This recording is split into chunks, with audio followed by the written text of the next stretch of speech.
And welcome to the High as Fuck podcast with your boy Matt Jackson and Joe motherfucking Cool. What's up, y'all? It's a special episode for... It's late, but it's Stone Cold Steve. Stone Cold! Stone Cold! Stone Cold! It's a slobber knocker tonight. It's a slobber knocker, King! Stone Cold! And we're in here, we have to riding around here. We going to a person's house tonight, do some karaoke tonight. We just went to our local place that we'd like to go to, Tokyo Grill, where they have half off drinks on Thursday and half off on Tuesday. Woo! And we love that place. And look, I ran into my boys tonight. I ran into my father of wrestling. I ran into Jimmy Love tonight. I went into my baby boy. I love this man. Hey, boy, I ran into him. Court Montgomery and Callis Miller tonight, and Big Killer, fucking straight killer tonight. Fucking got to talking with Jimmy Love, baby. And guess what, baby? Guess what I got for your birthday? What do you got for my birthday? The 31st is your birthday, baby. The 31st is my birthday. And fucking asshole. Fucking assholes on the street. We're trying to do a High as Fuck podcast right now. But like and subscribe. Listen here, baby boys and girls. Listen to this, ghouls and bulls. I set up for Joe Cool's birthday, the 31st, at Skate Town. The 31st at Skate Town, USA. In Danville, Virginia. And a local promotion that I used to train with, Pure Pro Wrestling. Jimmy Love, baby, down on Love Street, USA, baby. Then gave me another opportunity, and I didn't explain what I've been doing this lately. I've been doing podcasting, wrestling, it's kind of hard. I'm going to do the podcasting, blah, blah, blah.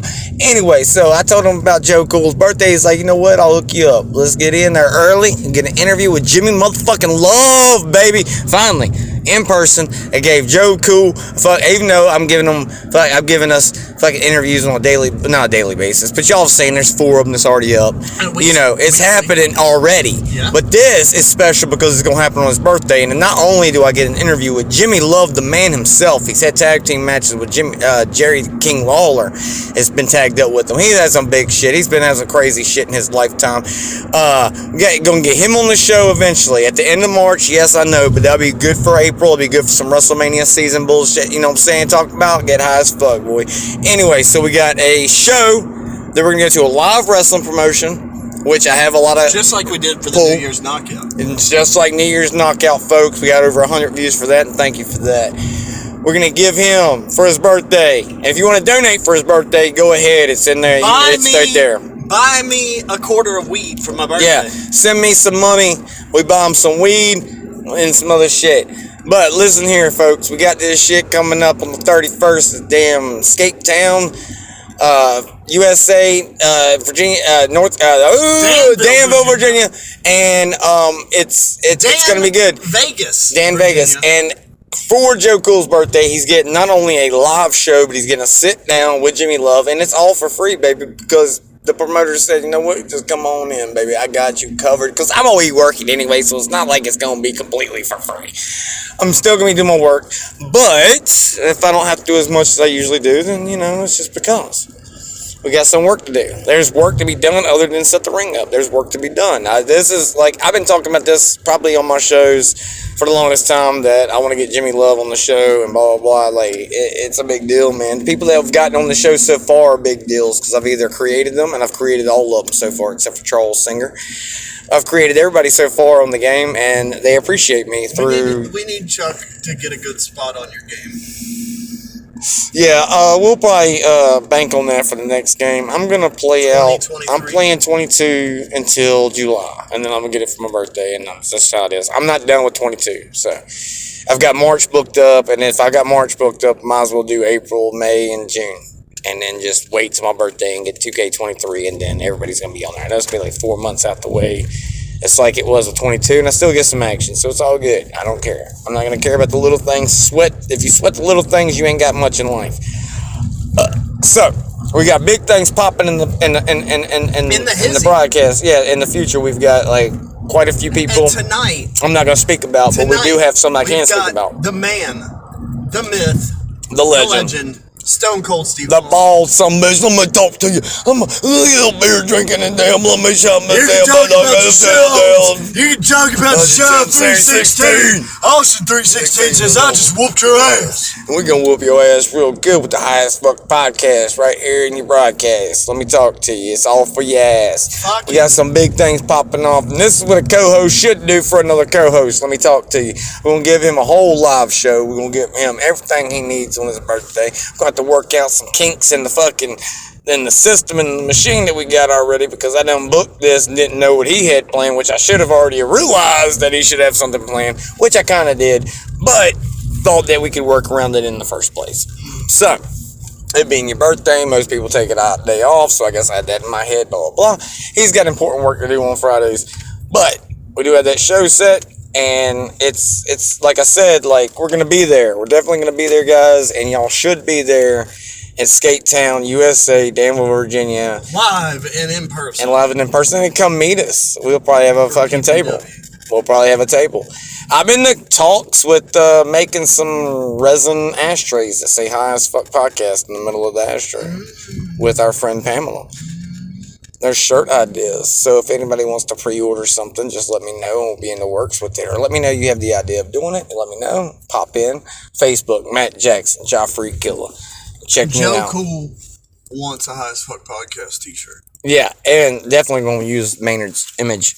And we're going to use Maynard's image for the ashtray when we put it out, too. Nice. But not the whole image. It's going to be the shape of the ashtray. It's going to be the shape of the image. And then High as Fuck in the middle of it. Right. Blah, blah, blah. But let's get it. All right. Let's get into it. So, first things first. Stone Cold is one of the greatest of all time. And I'm just going to get to the creme de la creme. The creme de la creme for me of what I watched today, and I was just refreshing myself on Stone Cold Steve Austin. I love Stone Cold Steve Austin, so it's not like I don't know anything about him. Exactly. I'm not That's why green. I said we could shoot on this. But, like, literally just... but I was watching, and it's the last thing I told Matt about before we started recording. It was Stone Cold Steve Austin and The Rock and Hulk Hogan at New Orleans WrestleMania. Yeah, which I was there. Which Matt Jackson was there. I was there. Yeah. And he witnessed that in person. The nosebleeds, but the tickets didn't matter where in person. And The Rock. Rock. See Bray Wyatt versus John Cena. The Rock looked at Stone Cold Steve Austin and not the Undertaker. Hulk Hogan. And Hogan was saying at the same time and said, I am honored to be in this building with two of the greatest sports entertainers of all time. He talked about Hulk Hogan being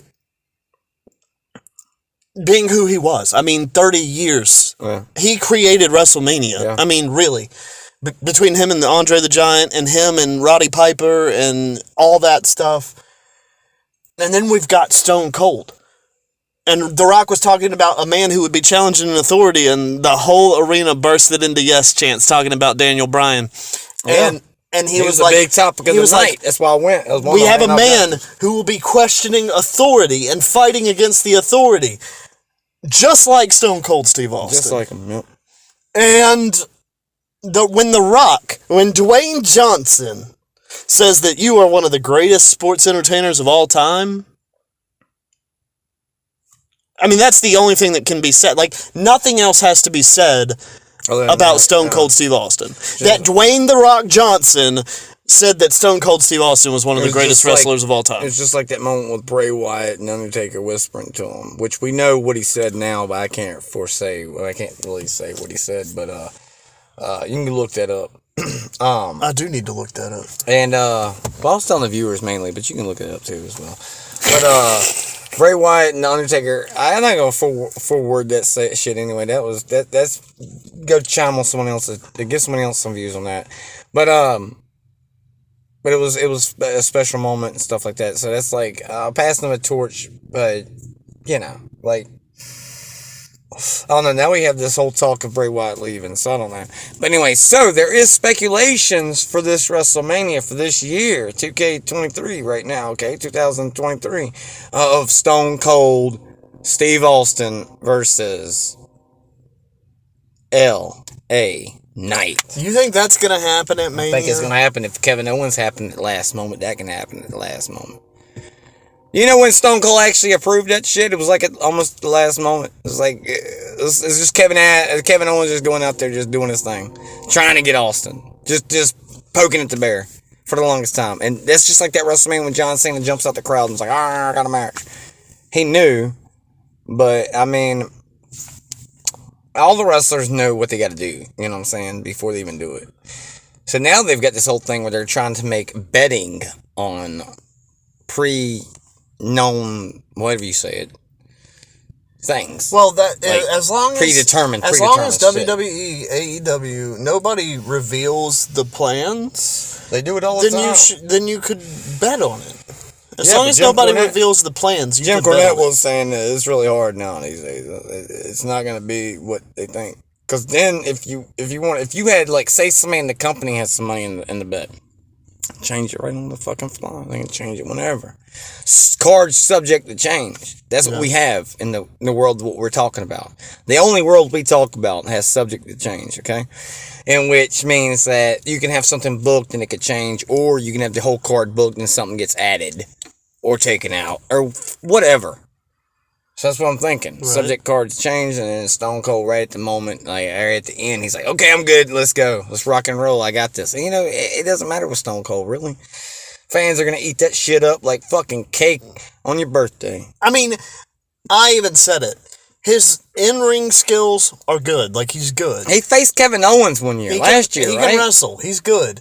But his in-ring moments on the microphone or with his beer baths or the time when he came out with the truck and the hose pipe, I mean, like, all that shit. The promos. I mean, that's what makes a sports entertainer an entertainer, and that's what he does hands down better than 90% of the business. That's what Vince, I mean, like with the WWE, they do take chances where people think they don't. They do take their chances. But when you're talking about, take a chance on this indie guy, or, like, say, anybody that we've interviewed, a zombie dragon, throw them at WWE. They might be interested. They're going to change him. Yeah. They may change him. They might which will be fine. Like he said, it's room to change. This wasn't supposed to be an all-day thing or an everyday thing. It's supposed to be like not long, and then it works. And you might as well go with what works. If it's not broken, don't fix it. So, I mean, like, even if your boys do make it up, and they do make it up, like Stone Cold, are they still the same boys that you were watching when you were them, when you wanted them to be big? No, because by the time they make it, half the time you done forgot. You know they are, but when you see their new gimmick or their new deal for something like WWE or AEW, sometimes you be like, whoa, who the fuck is this guy? And then when you research, you're like, oh, god damn, I've been watching it for this long. Like, that happens very seldom with me, and it's happened a lot, like Giovanni Vinci. I didn't know that was Fabian Eichner. He changed, I don't know how, he just changed his underwear, dude. That's all he did was change his fucking underwear. And his presence and some other shit that went into it. Some deep shit went into it. But then I just totally didn't know it was Fabian Eichner. You know? So, for somebody like Austin, he didn't have to fucking change shit. He did change shit in the beginning, but once he was in WWF, the Attitude Era, he was the king of the Attitude Era. Well, Steve Williams had an attitude. What's his name? Stunning Steve Austin, even. He had egotistical shit. Irritable and egotistical. And he went to ECW, that's when WWE called him up. Yeah. Because he sat there and acted like Hogan. Yeah. And was talking shit about, like, the Hogan thing and shit like that. And just, basically what we're trying to say in this whole fucking little shindig of time that we got here on this is just that Stone Cold's one of the greatest of all times and can't nobody really compete with. And people's tried. You've got people like Randy Orton that you can, like, say, that's a guy that I'd be like, okay, Stone Cold versus Randy Orton, it's good. Randy Orton versus Diamond Dallas Page, that's good. They have the same finisher move. It's something about that. It's something about that whole, like, Randy got it from somewhere. And even Triple H's first finisher move was an RKO. Triple H's first finisher move was an RKO. Stone Cold's was a not snapmare, it was a fucking shotgun. Something called shotgun. It was a springboard off the ropes or something like that. So that was like it was called something, but it wasn't the stunner yet. It was close to it. It won't really that. The stinger. So he did that, and then just like it's just over time you evolve and you change, and then from like ECW or WCW and like Stone Cold, once he hit WWE and they shaved his head bald and they did a little tight fucking like handlebar deal bullshit he had, and then when I was growing up, I was always like, oh, he looks like Goldberg. I don't think so. He looks a little bit like Goldberg. Okay, I can see that. Blah blah blah. But other than that, he was his own. He had no tattoos except for the one on his damn leg of Texas, and that's the only one I know of. And he didn't need all that. He's a plain motherfucking dude. He wore fucking black underwear, trunks. So I have to ask you, red fucking boss. What is your favorite Stone Cold moment? Stone Cold moment. Jesus Christ, man. In this podcast, obviously, he has so many. We're talking about Stone Cold, though. Stone Cold's my favorite moment. I don't want to be like marky and be like, okay, Kevin Owens, because that was a great moment for Kevin Owens. That was a good match. That Stone Cold's at, that's where I'm at. Like the age that Stone Cold's at, and he really pulled one out. He took a fucking suplex on the outside of the fucking concrete. At his age that he is, he could have easily done that when he was coming up when we were kids. Easily have done that. How easy is it now? Oh, man, shit, my favorite moments. I guess the beer bash, that's excluding Kevin Owens. And look, Kevin Owens, I'm not excluding you, actually. You're actually the moment that I actually cherish the most, like, right Well, now. you just talked about... Because of his age You and just talked all about that. Goldberg and Stone Cold Steve Austin, and I was in That's the the match process that of I what want. I was watching today. I was watching... Which I don't know saw what happened. a beer bash with Stone Cold and Goldberg. They were in the ring together, and they drank beer together. Oh, okay. Yeah, I think that did happen. They did a big party. Stone Cold was the general manager. I don't know, but I just remember Had there to being have a been. Goldberg Yeah, he and was Stone general Cold manager with moment. Eric Bischoff at the time. And then my favorite, hands down, Stone Cold moment. No, that Sergeant Slaughter stunner was pretty funny when he flipped over like a snake. Okay, so stunner moment versus Stone Cold moment is different, right? Yeah. Because you got... Sergeant Slaughter's probably stunner rock stunner, really. That's the key. But the funniest one is Sergeant Slaughter flipping over his shoulders. That was funny. Sorry, Sergeant. I love you. My favorite beer bash moment was definitely... But this is not with Rock. the hose and stuff. This is Rock. just like bashing beers and drinking them and getting stoned. Oh, yeah, true. So my favorite beer bash moment had to be any moment where he was in the ring with JR drinking beer, because I love JR. But I'm still on Kevin Owens' deal because he stunned fucking Pat McAfee, didn't he? But Or on Stone Cold. I mean, Vince McMahon all slop.